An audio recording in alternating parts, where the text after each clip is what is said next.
Good morning. आज हम online class के अंतर्गत में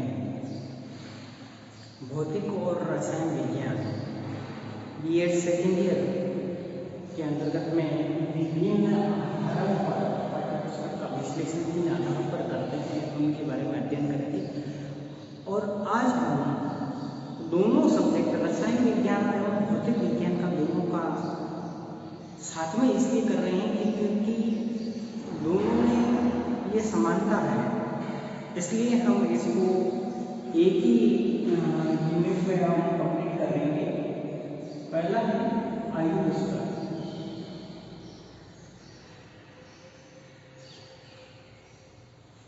देखिए, जो पाठ्यपुस्तक की रचना होती है वह बालकों की आयु के स्तर को ध्यान में रखते हुए होती है। जैसे कि बालक आंशिक रूप से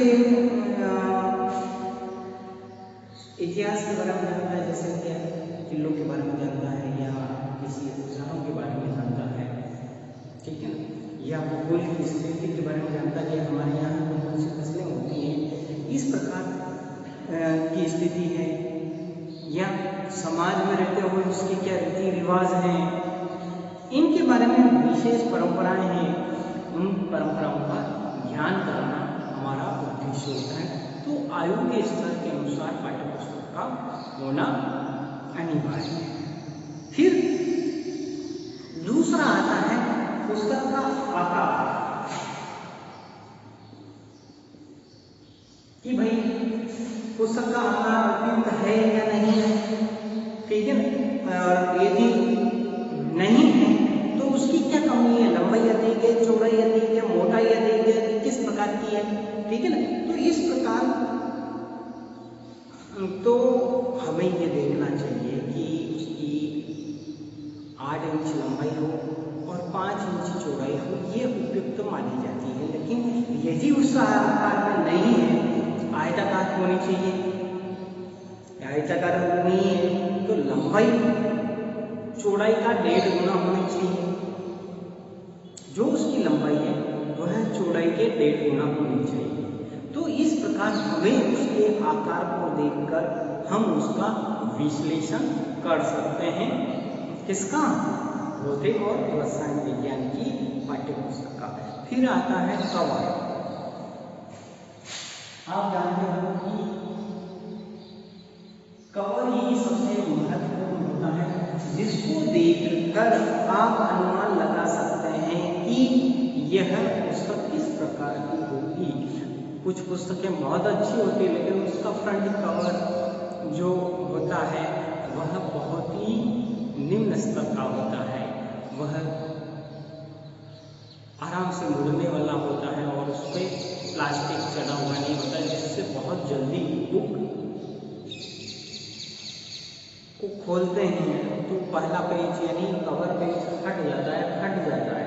तो हमें इन चीज का ध्यान रखना चाहिए कि कवर जो है वह इस प्रकार का होना चाहिए कि वह फटे नहीं और उस पर लैमिनेशन रहे तो ज़्यादा बढ़िया रहेगा। शायद किसी कारणवश एक दो बूंद पानी की भी गिर जाए तो वह उसको प्रभावित नहीं कर सकती, ठीक है। ये हो गया है। फिर नेक्स्ट आता है प्रकाशन सामग्री।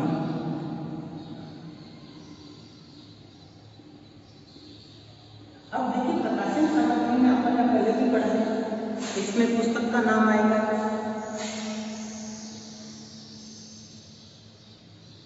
अब पुस्तक का नाम जैसे पर्यावरण अध्ययन है तो पर्यावरण अध्ययन आएगा, ठीक है। फिर सेकंड आएगा लेखक और अधिक है लेखन ग्रंथ आएगा, ठीक है।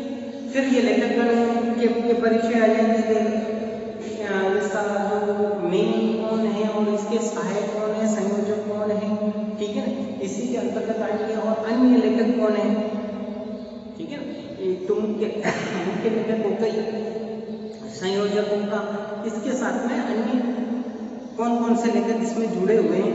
फिर उस प्रकाशक का नाम आएगा, जैसे कि माध्यमिक शिक्षा बोर्ड, तो इस प्रकार लिखना है, ठीक है ना। फिर इसमें प्रश्नों की संख्या कितनी है वो लिखना है, ठीक है ना। तो ये प्रकाशन सामग्री के अंतर्गत आएगा, ठीक है। फिर प्रकाशन सामग्री के बारे में आता है सबसे महत्वपूर्ण मूल्य, कि पुस्तक का मूल्य क्या निर्धारित किया गया है और क्या होना चाहिए, उस पर डिपेंड करता है कि क्या मतलब उस मूल्य की पुस्तक है। ये भी है तो आप उसकी का विश्लेषण करेंगे, नहीं भाई उसके कागज किस प्रकार के हैं, ये सारी चीजें आपको देखनी पड़ेगी। क्योंकि देखिए आपके एग्जाम में एक प्रश्न आएगा कि बुक रिव्यू कीजिए, यानी आप 11th की या 9th की कोई भी का बुक रिव्यू आ जाएगा वो, यानी पाठ्य पुस्तक का विश्लेषण कीजिए। तो इन बिंदुओं के आधार पर आप विश्लेषण कर सकते हैं। फिर संख्यात्मक वर्गीकरण, संख्यात्मक वर्गीकरण। अब संख्यात्मक वर्गीकरण का मतलब यह है कि वो खंडों में विभाजन होगी। अपन देखते हैं खंड में समाज से संबंधित जो प्रश्न की बुक में दे रखे होते हैं, फिर इतिहास से संबंधित होंगे, फिर भूगोल से संबंधित होंगे, फिर अर्थशास्त्र से संबंधित होंगे और राजनीतिक विज्ञान से संबंधित होंगे। तो इस प्रकार अलग अलग टॉपिक के होंगे। इसी प्रकार विज्ञान में भी हो सकता है, सामान्य विज्ञान के होंगे, फिर भौतिक विज्ञान के होंगे, रसायन विज्ञान के होंगे और जंतु विज्ञान के होंगे। तो इन अलग अलग प्रकार के मुद्दे रखे होते हैं। फिर आता है भौतिक तत्व।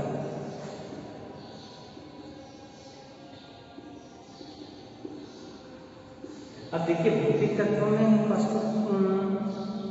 पुस्तक का भार कितना है, ठीक है ना, पुस्तक का वजन कितना है, छात्र उसको उसके भार को उठाने में समर्थ है या नहीं है, इस चीज का हमें ध्यान रखना चाहिए। फिर नेक्स्ट आएगा तर्क संगत विभाजन। तर्क संगत का मतलब है कि चूंकि इस पुस्तक में पाठ खत्म हो रहा है ना, वहाँ पर इस पाठ का सारांश दे रखा है कि नहीं दे रखा है, इस बात का हमें ध्यान रखना है और सरल भाषा का प्रयोग करना चाहिए। फिर नेक्स्ट आता है प्रस्तुतिकरण। अब प्रस्तुतिकरण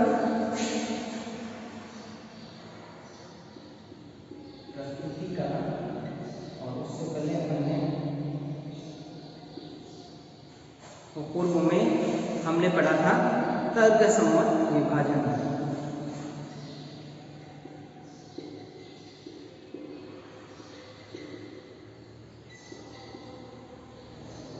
अब देखिए प्रस्तुतिकरण इस प्रकार का हो कि पुस्तक की शैली ठीक हो, शब्दावली ठीक हो, मूर्त रूप से पुस्तक किसी पूर्वाग्रह से यानी किसी के बारे में पॉजिटिव या नेगेटिव बात नहीं कही जाए, उदाहरणों का समावेश है, चित्रों का समावेश है, इन चीजों का तर्क संगत के अंतर्गत और प्रस्तुतिकरण के अंतर्गत आएगा। फिर अभ्यास प्रश्न, जब पाठ प्रकरण खत्म हो रहा है वहाँ पर सुंदर सटीक और अच्छी लिखावट में पाठ के प्रश्नों को दे रखा है। प्रश्नों में विभिन्न प्रकार का प्रयोग हो, ज्ञानात्मक, बोधात्मक, कौशलात्मक, इन सब कौशलों का प्रयोग करते हुए और ज्ञानोपयोग के प्रश्न भी उसमें दिए जाए। फिर नेक्स्ट आता है संदर्भ सूची, यानी पाठों को यथाप्रश्न लिखा जाए तथा पाठ की प्रारंभ और अंतिम संख्या को लिखी जाए और इसके अलावा यह पाठ के संदर्भ सूची में ये अंकित हो, यानी इंडेक्स में पाठ संख्या 5 है, जैसे कोशिका की संरचना, ठीक है। तो पेज संख्या 52 to 75 जो भी है वह संख्या लिखी हुई है। फिर नेक्स्ट आता है उपयोगिता। शिक्षक के लिए इस पाठ्यक्रम के क्या उपयोग है वह उसमें बताया जाए, विद्यार्थी के लिए क्या उपयोग है वह बताया जाए, और इसके अलावा अभिभावक के लिए क्या उपयोग है यह उस बुक में बताया जाए कि यह पुस्तक किस दिन के लिए किस प्रकार उपयोगी रहेगी। यह सारी चीजें उसमें बताई जाए तो यह पाठ्य पुस्तक बहुत ही प्रभावी होगी। तो आज हमने भौतिक और रासायन विज्ञान की पाठ्य पुस्तक का विश्लेषण किन किन आधारों पर करते हैं उनके बारे में अध्ययन किया था।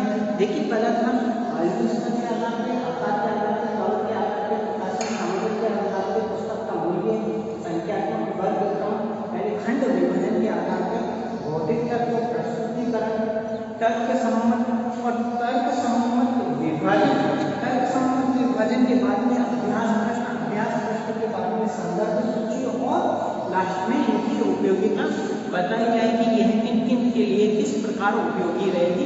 इस बात की उस पुस्तक में उसका विवरण होना चाहिए। तो आज के लिए बस इतना ही। धन्यवाद। जय हिंद, जय भारत।